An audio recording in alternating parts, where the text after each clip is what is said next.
Orang yang mendengar firman disimpan di dalam hati, diingat-ingat terus. Apapun yang kegiatannya, apapun pekerjaannya, dia selalu ingat firman Tuhan.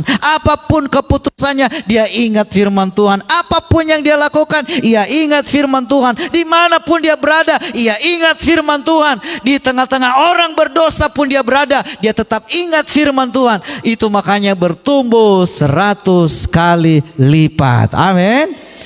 Orang yang merenungkan firman, orang yang menjadikan firman Tuhan menjadi gaya hidupnya, merenungkan siang dan malam, bukan hanya sekedar datang hari Minggu dengar lupa, tapi merenungkan firman Tuhan, mentaati firman Tuhan, maka dikatakan apa saja yang dibuatnya berhasil. Katakan amin.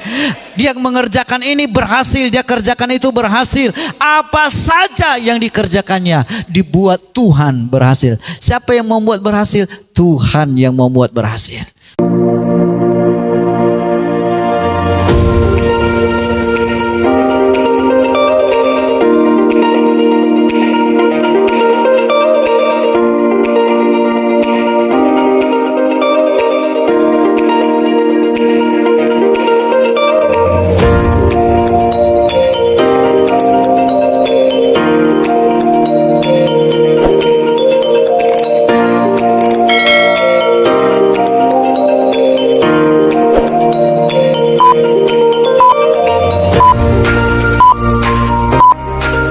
Saya bersyukur, berterima kasih kepada Bapak Ibu juga, karena Bapak Ibu sudah mendoakan perjalanan saya bisa kembali ke tempat ini. 1 minggu ya kita berpisah, dan 1 minggu Tuhan tambahkan umur kita sama-sama. Saya kembali hari Rabu malam sampai di sini, berangkat hari Selasa pagi sampai hari Rabu, 1 hari 1 malam. Padahal sebenarnya kalau ditempuh dengan jalan langsung saja hanya sekitar 5 jam, 6 jam lah ya. Tapi puji Tuhan, 1 hari 1 malam saya ditolong oleh Tuhan dan boleh kembali ke tempat ini dalam keadaan sehat, diberkati oleh Tuhan. Langsung saja nanti di sela-sela pemberitaan firman saya akan sampaikan kesaksian. Lukas 8 ayat 4 sampai 8. Mari kita baca bergantian. Saya baca ayat yang keempat, Bapak Ibu baca yang kelima bergantian sampai ayat yang ke-8. Demikian firman Tuhan. Ketika orang banyak berbondong-bondong, ketika orang banyak berbondong-bondong datang, yaitu orang-orang yang dari kota ke kota menggabungkan diri pada Yesus, berkatalah ia dalam suatu perumpamaan.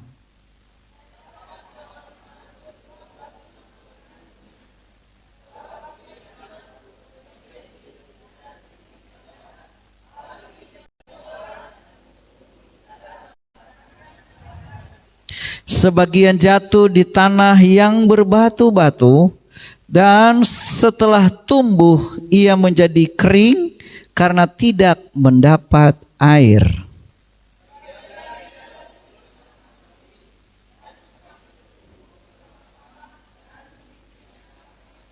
Dan sebagian jatuh di tanah yang baik, dan setelah tumbuh berbuah 100 kali lipat.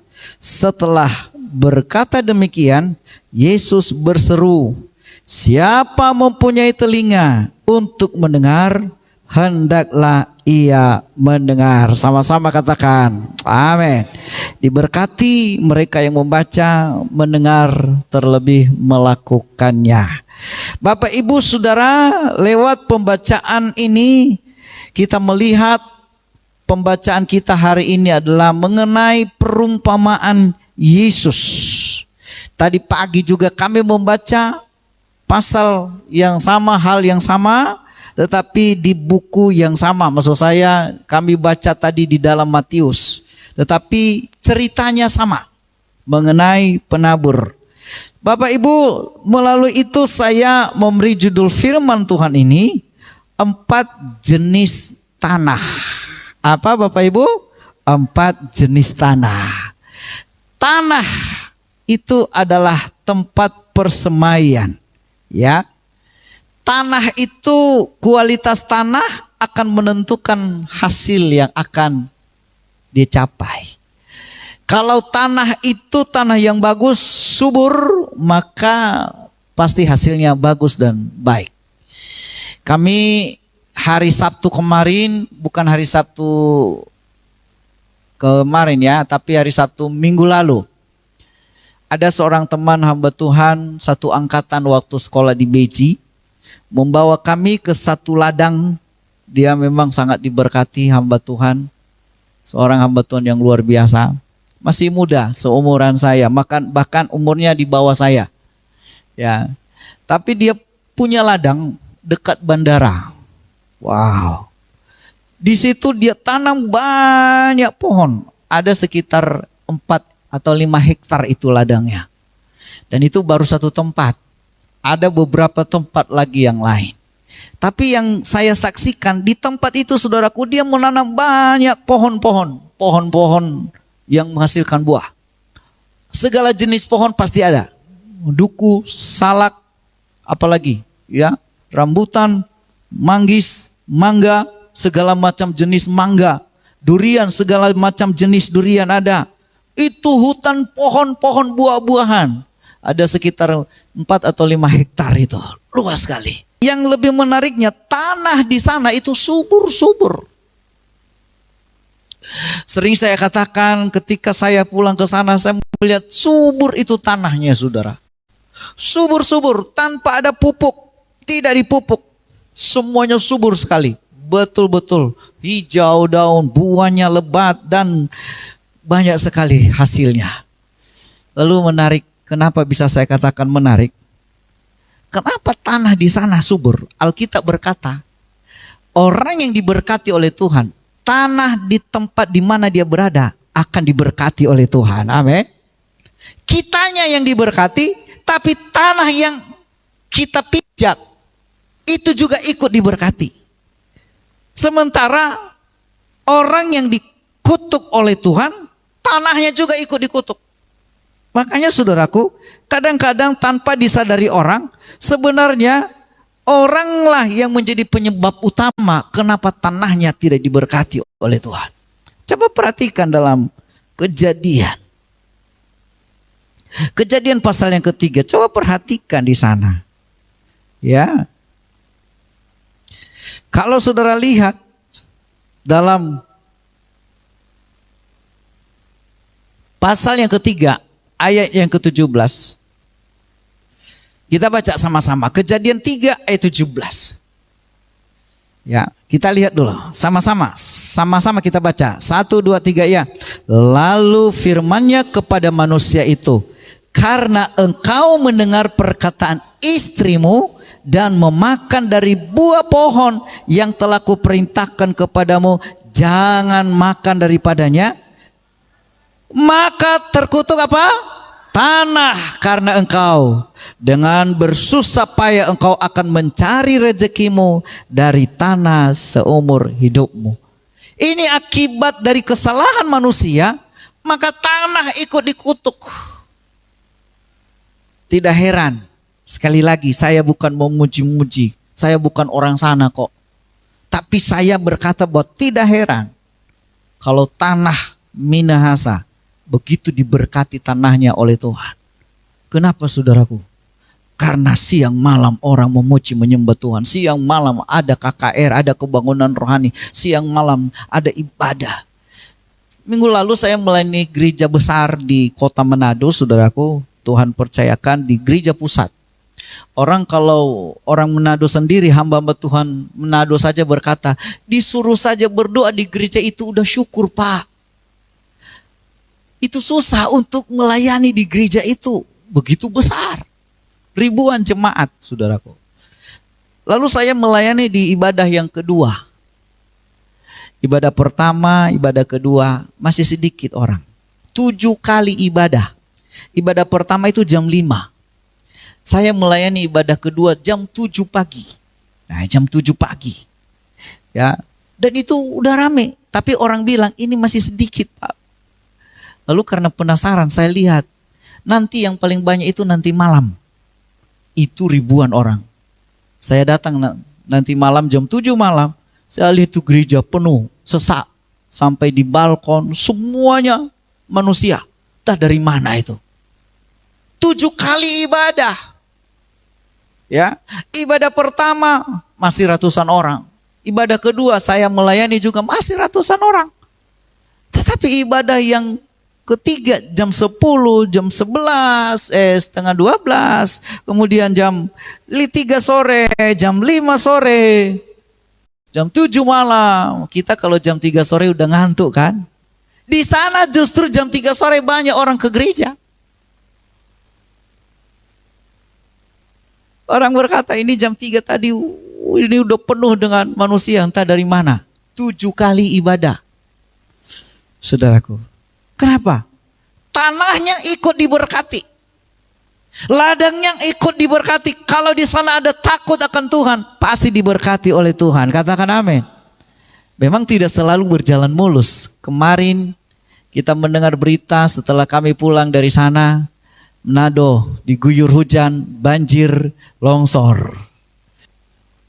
Waktu bangsa Israel saja, saudaraku, tanah Goshen dikesampingkan oleh Tuhan.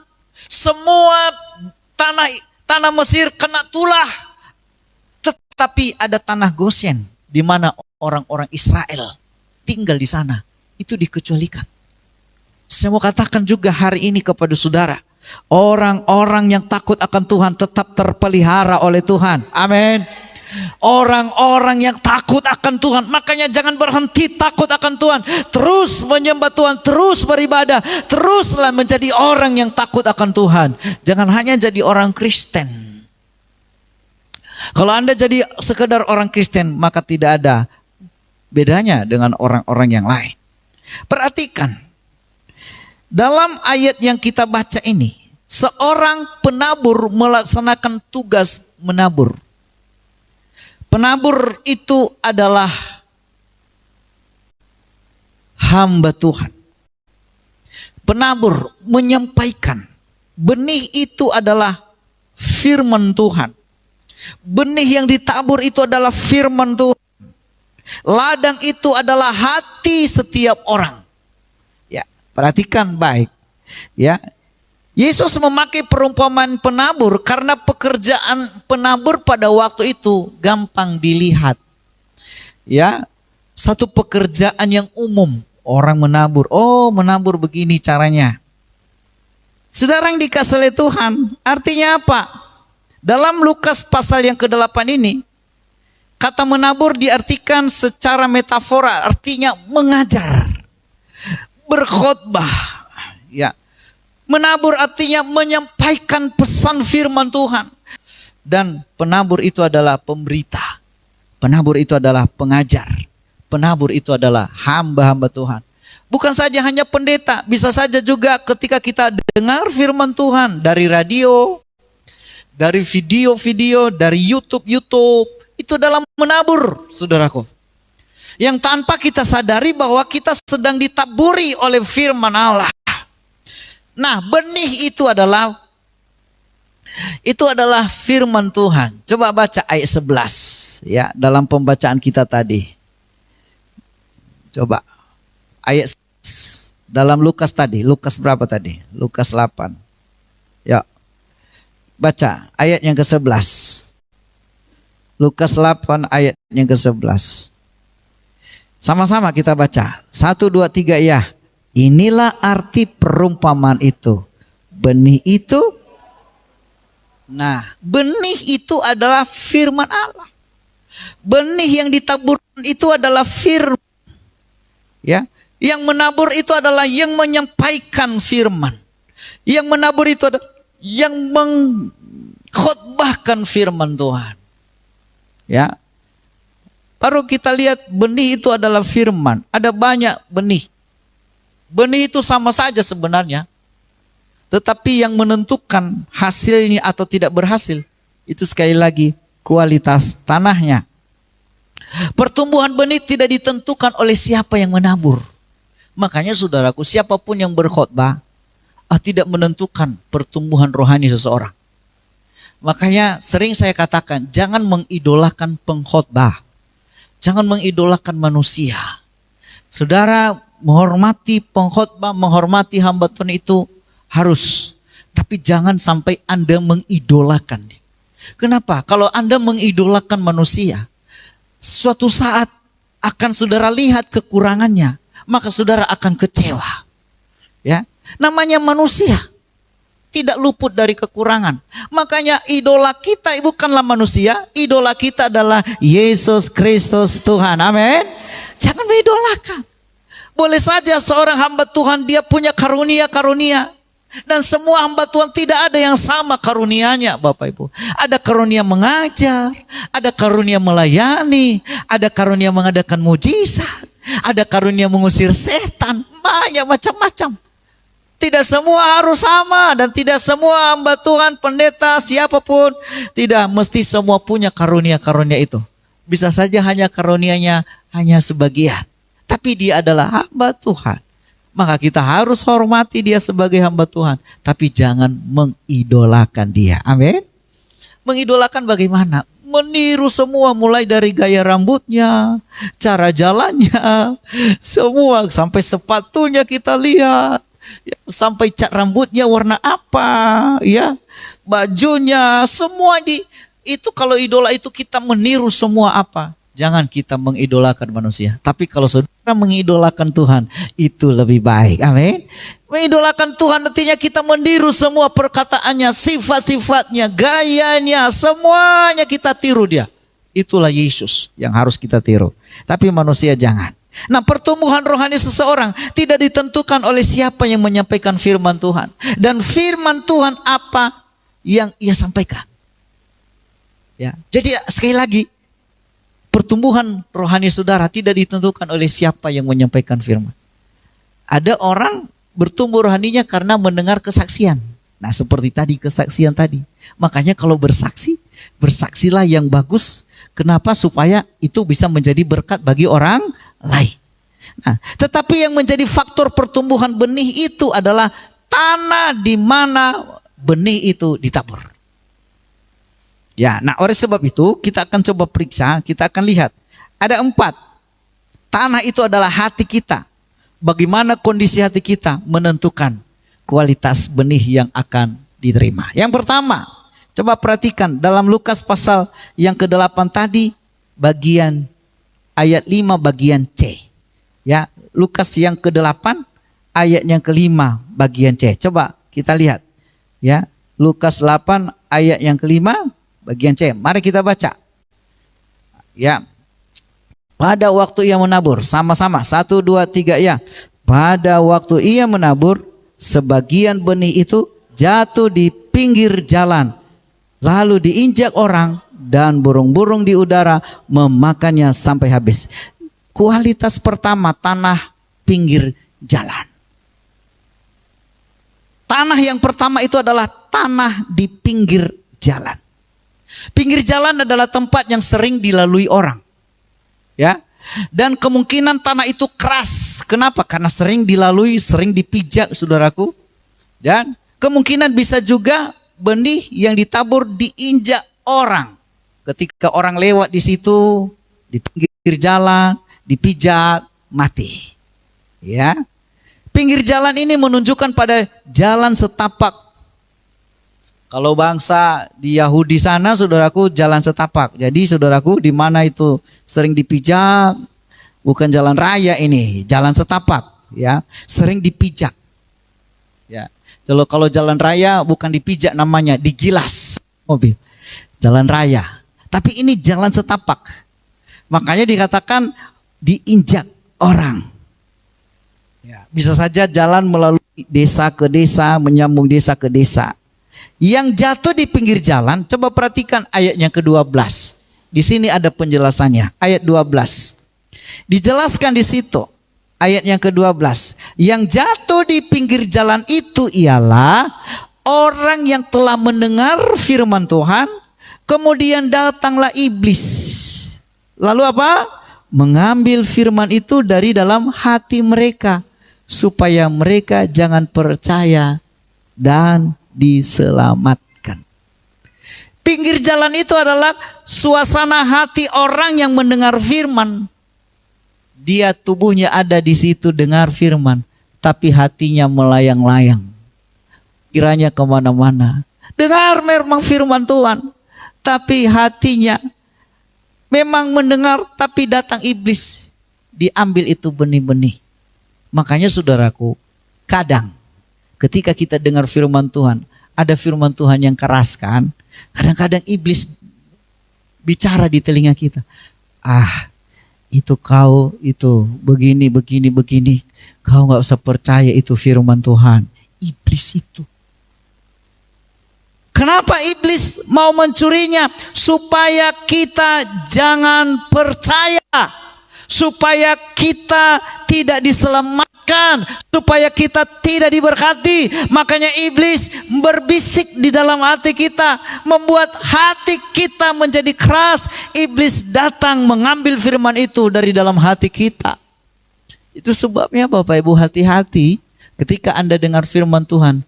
Tutup hati saudara dari gangguan, dari godaan, bisikan-bisikan iblis. Katakan amin. Ya, fokus perhatikan firman Tuhan. Katakan ketika saudara datang ke gereja, Tuhan, aku mau diberkati. Aku mau ditegur oleh firman Tuhan.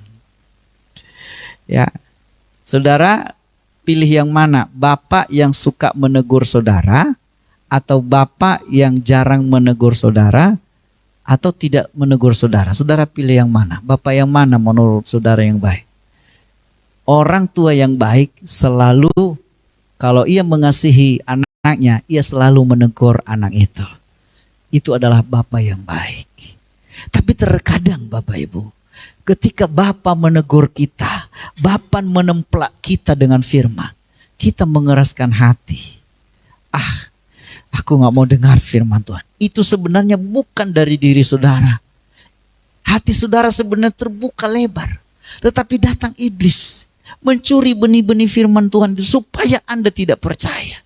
Mencuri benih-benih firman yang ditaburkan itu supaya saudara tidak percaya kepada firman Tuhan itu. Akhirnya saudara pulang dari gereja, saudara tidak dapat apa-apa. Itu namanya tanah yang pertama, tanah di pinggir jalan. Tanah di mana?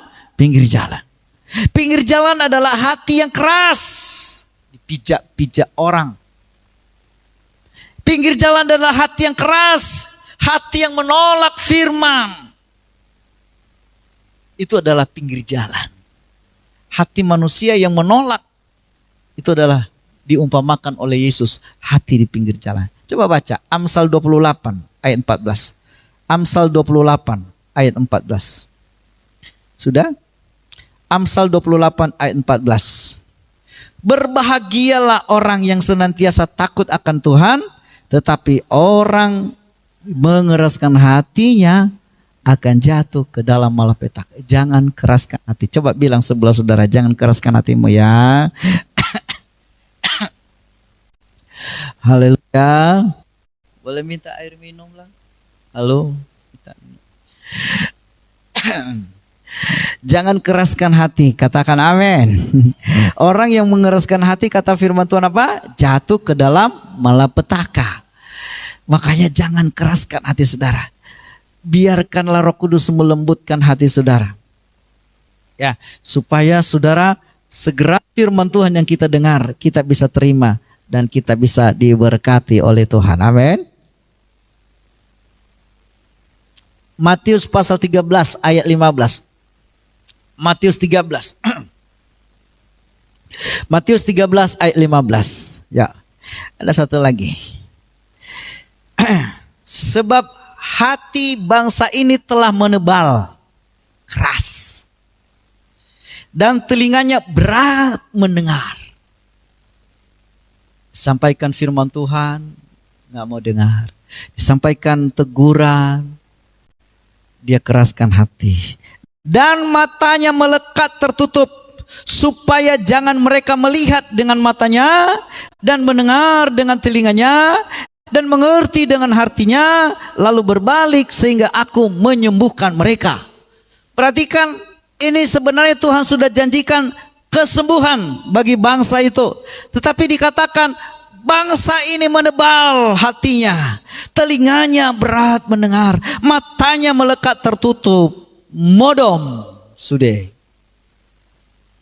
Ya, supaya apa? Siapa yang menutupkan matanya? Iblis tidur. Makanya banyak orang, saudaraku, apalagi yang gereja-gereja besar yang full AC, enak kali tidur, saudara. Ya kan? Makanya saudara, banyak orang datang ke gereja tempat yang full AC. Wah, supaya apa? Karena di sana kesempatan untuk tidur. Padahal iblis menutup matanya, iblis menutup hatinya, iblis membuat telinganya berat mendengar. Supaya apa? Iblis tahu kalau orang ini dengar firman Tuhan dengan sungguh-sungguh, maka mereka disembuhkan oleh Tuhan. Kalau orang ini benar-benar sungguh-sungguh mendengar firman Tuhan, maka Tuhan akan memberkati mereka. Tuhan akan menolong mereka. Iblis tahu itu, saudaraku. Makanya dia buat mata kita tertutup, telinga kita berat mendengar, dan dia membuat, saudaraku, hati kita menebal, keras. Itu adalah tanah di pinggir jalan. Yang berikut, kembali ke Lukas pasal 8 ayat yang ke-6. Yang kedua, sebagian jatuh di tanah yang berbatu-batu, dan setelah tumbuh ia menjadi kering karena tidak mendapat air. Yang kedua apa Bapak Ibu? Tanah berbatu-batu. Tanah yang pertama tadi apa? Tanah di pinggir jalan. Yang kedua ini adalah tanah berbatu-batu. Yang dimaksud dengan tanah berbatu adalah batu besar yang dilapisi tanahnya tipis. Batu besar yang dilapisi tanah tipis. Artinya begini, itu daerah itu memang batu, ada tanah sedikit di situ, tapi tanahnya tipis sekali. Nah, kalau di sana kan tanahnya berbatu-batu semua. Tapi jangan heran, daerah sumber sayur buah yang paling banyak itu adalah Israel. Semua buah, semua sayur di tanah Eropa itu diimpor dari Israel. Kenapa? Tanah berbatu-batu pun sekarang ini sudah menjadi tanah yang subur. Dengan teknologi, kita kan kalau kasih pupuk, ya kita tabur begitu kan. Orang itu enggak, pakai komputer. Ya kan? Petani itu sudah pakai komputer kalau di Israel. Mereka hanya kontrol dari kantornya lah istilahnya. Ya, kalau sama kita dari gubuk-gubuk lah itu istilahnya. Ya kan? Ada perlengkapan, tinggal melihat, oh di sini yang pisang sebelah sini kurang air, dialirkan air, dibuka keran. Pupuk ditaruh di dalam air itu, nggak perlu lagi pergi ke sana untuk menabur pupuk. Dari kantornya itulah sudah diukur semua, tinggal dialirkan selang. Sehingga tanah Israel walaupun tanah berbatu-batu, tapi itu adalah tanah yang subur. Saya pernah lewat, saudaraku, itu pisang. Sepanjang pohon pisang itu buahnya. Ya. Kalau itu pohon pisang 2 meter, itu buah sepanjang 2 meter, itu buah semua. Bayangkan, subur sekali. Subur. Dan kita kembali kepada firman Tuhan. Tanahnya diberkati, kalau orangnya diberkati. Kembali kepada kita. Ya, coba kita belajarlah. Ya, ada film itu sebenarnya, ada satu reformasi terjadi di satu negara. Saya lupa nama negara itu. Tetapi setelah reformasi itu terjadi, ada perubahan, ada pertobatan total. Ya, itu penjara tidak ada lagi. Nggak ada isinya penjara. Artinya tidak ada yang berbuat jahat di kota itu. Setiap malam, jam 7 malam, semua orang tidak ada di rumah. Semua kemana? Pergi beribadah, pergi ke gereja di kota itu. Pemerintahnya juga semua adalah mulai dari pemerintah sampai masyarakat kecil, semuanya beribadah jam 7 malam setiap malam. Setiap malam loh Bapak Ibu. Setiap malam mereka pergi ke gereja. Dan apa yang terjadi? Saya lihat sendiri ya, wortelnya waduh panjang-panjang. Nanti kalau bisa saya bagi nantilah. Tapi itu berat sekali, itu sebuah film sih, satu panjang sekali. Ya. Nanti kalau sempat nanti saya coba bagikan kepada saudara. Ya. Itu memang betul-betul diberkati. Ya. Tanaman-tanamannya saudaraku semuanya ikut diberkati. Makanya nggak ada lagi penjara. Tutup penjara. Nggak ada orang berbuat jahat, nggak ada yang mencuri, nggak ada yang membunuh, nggak ada yang bersalah. Ya. Coba kita di Indonesia, penjara semakin diperluas. Artinya orang jahat semakin banyak. Nggak ada pengedar narkoba. Semua di situ. Malam orang nggak tutup pintu, saudaraku. Ada satu tempat itu juga tidak tutup pintu kalau malam di Bali. Kalau saudara ke Bali, itu nggak ada orang mencuri di sana. Kecuali kalau ada orang yang mencuri itu datang dari luar. Tapi orang Bali sendiri, agama Hindu loh, agama Hindu. Tidak ada yang mencuri. Ya. Yang paling banyak mencuri sebenarnya itu di daerah-daerah Kristen. Kenapa? Kristennya Kristen-Kristenan. Ya. Sampai ada orang berkata, aku Kristen tapi nggak pernah ke gereja. Bagaimana bisa bertumbuh? Bagaimana bisa diberkati? Ya. Tergantung kita Bapak Ibu. Jadi tanah kita diberkati. Kalau kita diberkati, semua yang kita kerjakan ikut diberkati oleh Tuhan. Katakan amin. Nah, ini ada lagi satu firman Tuhan. Saya tertarik dengan dalam Mazmur pasal yang pertama. Ya, ayatnya kedua. Tetapi yang kesukaannya ialah Taurat Tuhan. Dan yang merenungkan Taurat itu apa? Siang malam. Terus ia seperti pohon yang ditanam di tepi aliran air, yang menghasilkan buahnya pada musimnya. Terus dan apa? Tidak layu daunnya. Terus apa saja yang diperbuatnya apa? Berhasil. Katakan amin. Orang yang merenungkan firman, orang yang menjadikan firman Tuhan menjadi gaya hidupnya, merenungkan siang dan malam, bukan hanya sekedar datang hari Minggu dengar lupa, tapi merenungkan firman Tuhan, mentaati firman Tuhan, maka dikatakan apa saja yang dibuatnya berhasil. Katakan amin. Dia mengerjakan ini berhasil, dia kerjakan itu berhasil. Apa saja yang dikerjakannya dibuat Tuhan berhasil. Siapa yang membuat berhasil? Tuhan yang membuat berhasil, bukan kita. Bagian kita adalah melakukan saja. Dengar firman Tuhan itu, lakukan, merenungkan siang malam. Makanya sering saya himbau, jangan harap Anda bertumbuh kalau Anda tidak pernah merenungkan firman siang dan malam. Nyanyian sekolah minggu saja mengatakan, kalau mau tumbuh, terus baca kitab suci, doa tiap hari kalau mau tumbuh. Ini enggak mimpi Tuhan akan memberi pertumbuhan, enggak akan bertumbuh. Nanti kita baca ayat selanjutnya, dibuat Tuhan berhasil 100 kali lipat berbuah. Buah itu banyak hal, ekonomi, pekerjaan, segala macam, rohani, jasmani, dan jiwani. Itu namanya bertumbuh, saudaraku. Ya, jadi tanah yang berbatu-batu itu adalah orang yang mendengar firman hanya sesaat, tipis, tidak berakar, ya, tidak dalam, asal lewat saja. Makanya Bapak Ibu, dengar firman kalau boleh ulang lagi, dengar ulang lagi. Saya aja hamba Tuhan, siang malam makanan saya, pegangan saya, bacaan saya adalah firman. Masih kurang buat saya. Tiap hari tengah malam saya baca firman, renungkan firman. Pagi-pagi sudah Alkitab, siang sudah Alkitab. malam apalagi, udah itu terus hanya baca Alkitab, firman Tuhan, baca firman Tuhan, dengar firman Tuhan. Tapi masih haus, masih juga masih butuh. Apalagi ada orang hanya sekali setahun dengar firman saat Natal.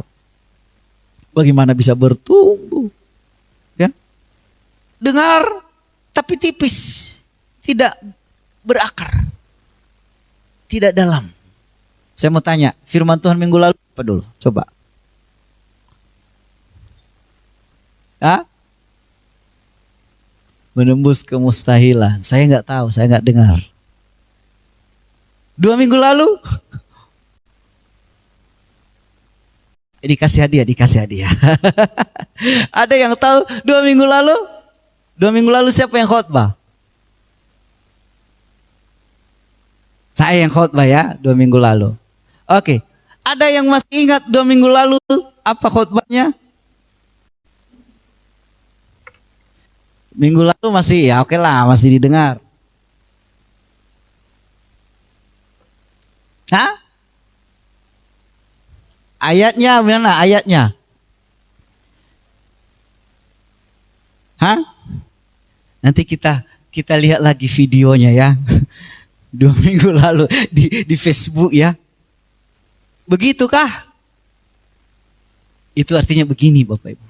Jangankan 1 tahun lalu, 2 minggu lalu saja kita sudah lupa firman. Apalagi tahun lalu, 2 tahun lalu. Ya. Itu makanya kalau bisa sering-sering diulang lagi. Kenapa? Supaya lebih dalam. Apalagi kalau hanya sekali dengar, lupa itu. Kenapa? Manusiawi kita ini adalah pelupa. Makanya kita sering dengar. Dengar lagi.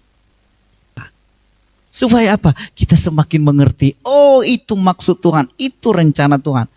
Nah, makanya kalau tanah tipis nggak bisa berakar. Orang yang seperti ini, datang cobaan, datang masalah, gampang ngambek, gampang apalagi putus asa, gampang kecewa. Kenapa? Firman Tuhan yang dia dengar hanya di tanah tipis, berbatu-batu. Jangan sampai tanah hati kita jadi tanah berbatu-batu. Kenapa? Kalau tanah hati kita berbatu-batu, ya, maka jangan harap bisa bertumbuh. Apalagi saudara tidak dengar firman. Ya. Kalau di beberapa gereja saya lihat begitu menyanyi, apalagi ada kor dalam gereja, tapi giliran firman Tuhan sudah di luar gereja, ya kan? Duduk di luar, merokok di luar sana, ya. Ini sangat bahaya, riskan sekali. Bagaimana bisa bertumbuh seperti itu, ya? Jadi saudaraku, tuh nggak akan bisa bertumbuh, nggak bisa.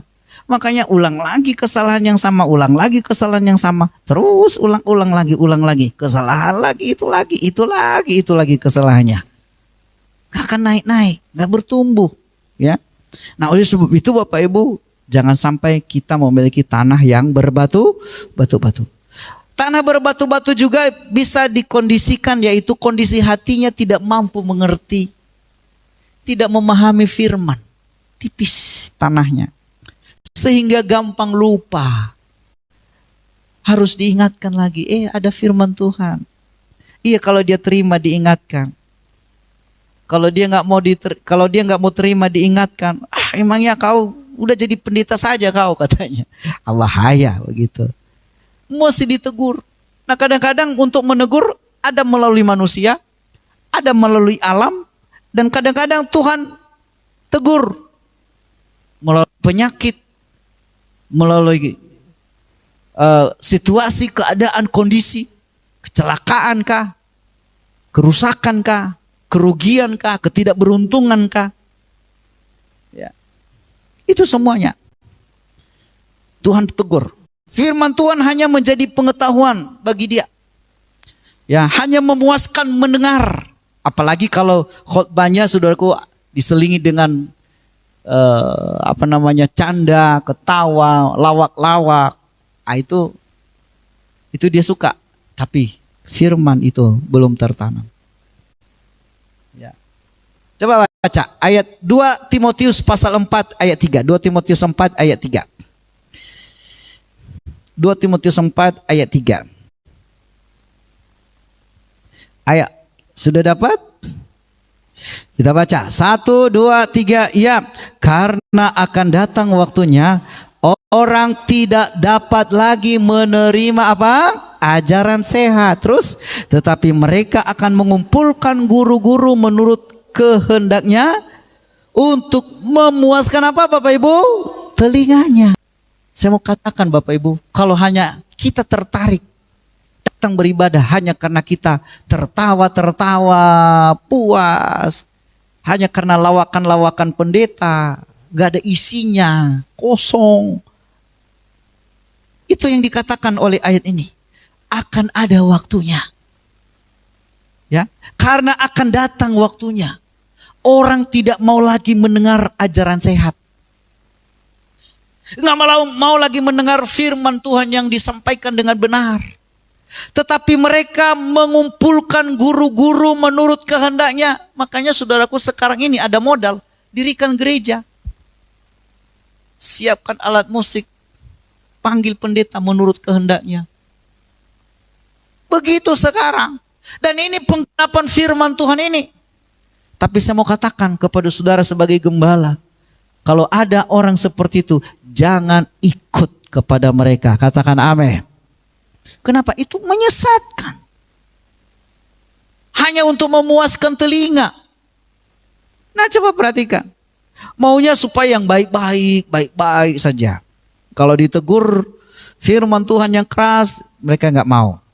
Memuaskan telinga. Memuaskan keinginan telinga. Jangan. Itu adalah tanah yang tipis. Ya. Kalau ada pencobaan, maka itu gampang layu. Lalu dikatakan di situ tadi, akan ada matahari. Ketika matahari terbit, menyinari pohon itu, maka pohon itu akan mati. Matahari apa artinya? Matahari itu adalah ujian. Ya. Matahari. Ya. Matahari terbit, layu, kering. Dalam perumpamaan ini penderitaan dibandingkan dengan matahari. Matahari itu dapat membinasakan. Bahkan juga bisa membantu pertumbuhan. Coba kalau nggak ada matahari, mati tumbuh-tumbuhan ini semua. Tidak berfotosintesis. Ya kan? Itu penting matahari bagi tumbuhan. Tapi kalau tanahnya tipis, maka apa yang terjadi? Tumbuhan itu jadi layu dan mati. Tapi kalau tanahnya tebal, tanahnya dalam, akarnya dalam, datang matahari, itu justru membuat dia jadi sehat. Perhatikan. Masih di sini semua? Oke ya, perhatikan. Matahari itu bagi sebatang pohon, sebuah pohon, itu penting sekali. Memasak makanan untuk pertumbuhan pohon itu. Tapi kalau tanahnya tipis, itu akan membuat pohon itu jadi mati. Artinya apa Bapak Ibu? Ya, artinya begini, hidup kita itu adalah hidup yang sedang bertumbuh dan mesti ada yang namanya matahari, ujian. Ujian itu bagi seseorang akan membuat dia jadi sehat kalau dia berakar dalam firman Tuhan. Katakan amin. Tapi ujian itu bagi seseorang akan membuat dia jadi celaka kalau akarnya tipis, tanahnya tipis. Bisa mengerti ya? Ya. Makanya kalau kita kalau kita berakar, kita mengerti firman Tuhan, ujian datang. Ini menjadi kesempatan bagi kita bertumbuh kita gara-gara ujian ini. Cobaan ini bukan membuat kita semakin mati. Cobaan ini membuat kita semakin lebih lagi, saudaraku. Waktu ada orang ketika dia dihina, diejek, dicerca. Kenapa dia nggak mau peduli? Bagi dia itu nggak ada masalah. Ada orang jangankan dihina, diejek, disenggol saja udah sakit hati dia. Berarti tanahnya tipis. Kalau ada orang yang gampang tersinggung, gampang marah, gampang sakit hati, itu artinya apa? Tanah tipis. Kalau ada teman kita yang seperti itu, berarti tanahnya tipis. Tanahnya berbatu-batu. Oke, yang ketiga. Yang ketiga apa? Kita baca dalam ayat yang ke-7. Lukas pasal yang ke-8 ayat yang ke-7. Lukas 8 ayatnya ke-7. Mari kita baca sama-sama. Sebagian lagi jatuh di tengah semak duri. Dan semak itu tumbuh bersama-sama dan menghimpitnya sampai mati. Yang ketiga, tanah yang ketiga adalah tanah semak duri. Yesus menjelaskan dalam ayat 14. Coba baca ayatnya ke-14. Di bawah ayatnya ke-14. Yang jatuh di dalam semak duri ialah orang yang telah mendengar firman Tuhan itu. Terus dan dalam pertumbuhan selanjutnya mereka terhimpit oleh apa? Kekhawatiran dan kekayaan dan kenikmatan hidup. Terus sehingga mereka tidak menghasilkan buah yang matang. Yesus sendiri yang menjelaskan artinya. Dikatakan bahwa yang jatuh dalam semak duri itu orang yang mendengar firman dan dalam pertemuan selanjutnya dihimpit oleh kekhawatiran. Makanya walaupun sudah dengar firman, tapi kalau Anda khawatir, Anda ragu-ragu, nggak bertumbuh itu firman. Makanya kalau Anda dengar firman Tuhan, yang kita lakukan apa? Percaya saja. Jangan khawatir. Kalau Tuhan sudah janji kamu akan diberkati, percaya saja kamu akan diberkati. 2 minggu lalu waktu saya berangkat, saya sudah saksikan kepada saudara bahwa saya berangkat itu sebenarnya sudah kubatalkan. Udah saya nggak mau pergi, saya sudah kirim WA kepada ketua. Tapi hari Minggu itu saya bilang kalau Tuhan kehendaki, karena doa dari Ibu Gembala juga itu, ampuni kami yang kurang percaya. Saya tertemplak dengan doa itu. Pasti saya kurang percaya ini. Akhirnya saya bilang sama istri, kami masih berdoa bersama. Kalau Tuhan kehendaki ya, pasti Tuhan buka jalan. Saya cek tiket. Dari biasanya 3,5. Ini ada yang 2,5, 2,6. Wah itu kan jauh sekali. Saya bilang ini sudah dimulai. Tiketnya murah. Saya cek yang lain juga, hari-hari yang lain, jam-jam yang lain, semuanya di atas 3,5, 4 juta, ada yang sampai 7 juta. Tapi itu 2,6. Saya bilang ini pasti ada rencana Tuhan. Setelah saya cek itu, kan membelinya pakai duit. Saya coba cari-cari, kumpul. Genap. Berapa kemarin? 2,6. Benar-benar sekali. Pas sekali. Saudara, saya bilang ini pasti rencana Tuhan. Saya harus berangkat. Saya coba daftarkan, apakah masih bisa? Masih bisa. Puji Tuhan. Dalam perjalanan ini saya melihat karya Tuhan yang luar biasa. Waktu saya pulang, saudaraku, waktu saya berangkat dulu, saya sampai, kan saya terlambat. Saya langsung dijemput oleh hamba Tuhan. Langsung dibawa kami, masih pakaian belum mandi 2 hari saudaraku. Langsung dibawa masuk kantor MD. Kantor MD sana itu besar sekali. Puluhan hektar itu tanah MD. Ada satu tempat namanya aula di situ. Kalau ada jambore pemuda remaja di situ sering adakan acara. Menampung 15.000 orang. Nah, bayangkan kalau 15.000 orang ya mungkin ya agak seperti tanah lapangan tembak inilah gedungnya itu saudaraku, panjang sekali di kantor MD itu. Ya, kami masuk di situ, kami dilayani, kami makan. Saya belum mandi. Nanti kalau baru selesai acara baru kami ke hotel. Kalau orang sudah dipimpin oleh Tuhan, nggak usah khawatirlah. Ini tanah Semak Duri ini adalah tanah yang seringkali dihimpit oleh kekhawatiran. Jangan-jangan gak jadi ya. Jangan-jangan gak ada nanti. Saya mau katakan kalau Anda terus hidup dalam kekhawatiran, Anda tidak pernah bertumbuh. Itu tanah Semak Duri. Makanya buang jauh-jauh kekhawatiran saudara. Buang jauh-jauh keraguan-raguan. Kenapa? Karena keraguan-raguan adalah musuh iman. Karena keraguan-raguan, kekhawatiran adalah musuh orang percaya. Bertolak belakang dengan percaya saja. Khawatir, ragu-ragu.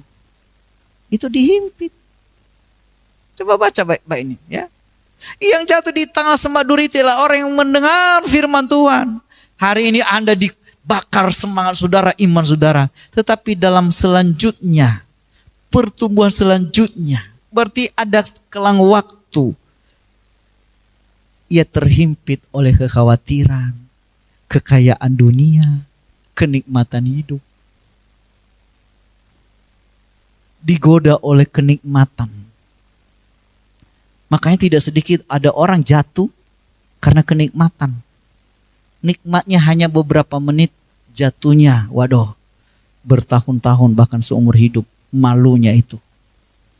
Ada teman seorang, kita jatuh dalam perzinahan.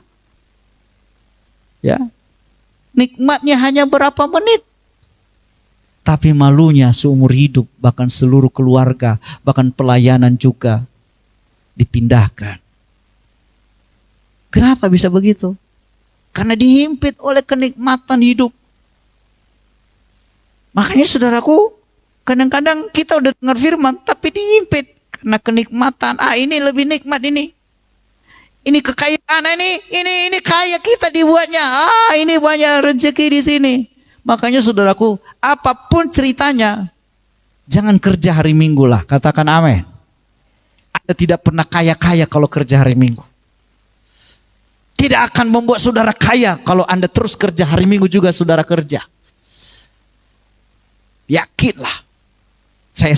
Apa yang saya sampaikan ini. Kenapa? Tapi kalau Anda ibadah hari Minggu, baru kerja hari-hari yang lain, pastikanlah Anda diberkati oleh Tuhan. Amin. Orang yang mengutamakan pekerjaan, usaha, dan keinginan duniawi mengakibatkan melupakan firman Tuhan, melupakan janji-janji Tuhan. Itu adalah tanah mana tadi? Tanah Semak Duri. Yang terakhir, tanah yang terakhir. Lukas 8 ayat yang ke-8. Yuk kita baca.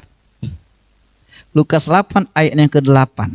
Yuk, 1, 2, 3. Dan sebagian jatuh di tanah yang baik, dan setelah tumbuh berbuah 100 kali lipat. Setelah berkata demikian, Yesus berseru, siapa yang mendengar, hendaklah ia mendengar. Ada satu lagi ayat 15. Ayat 15 biar sekalian kita baca. Ayat 15. 1, 2, 3 ya. Yang jatuh di tanah yang baik itu ialah orang yang setelah mendengar firman itu menyimpannya di dalam hatinya yang baik dan mengeluarkan buah dalam ketekunannya. Katakan amin.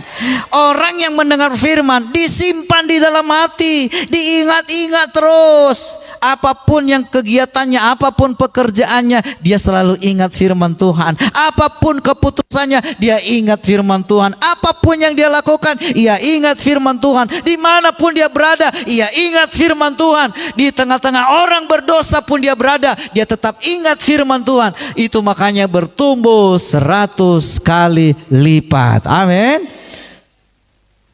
100 kali lipat, bertumbuh, berbuah. Itu tanah yang baik. Jadi milikilah tanah yang baik. Haleluya. Ada 4 kualitas tanah tadi. Tanah pertama tadi apa Bapak Ibu? Tanah di pinggir jalan. Yang tanah yang kedua apa tadi? Tanah berbatu-batu. Yang tanah yang ketiga semak duri. Terus yang keempat tanah yang baik. Tanah di pinggir jalan itu tadi apa artinya? Orang yang mengeraskan hati. Ya, tanah yang batu-batu tadi apa? Tanahnya tipis, tidak dalam, tidak begitu mengerti, gampang lupa firman Tuhan.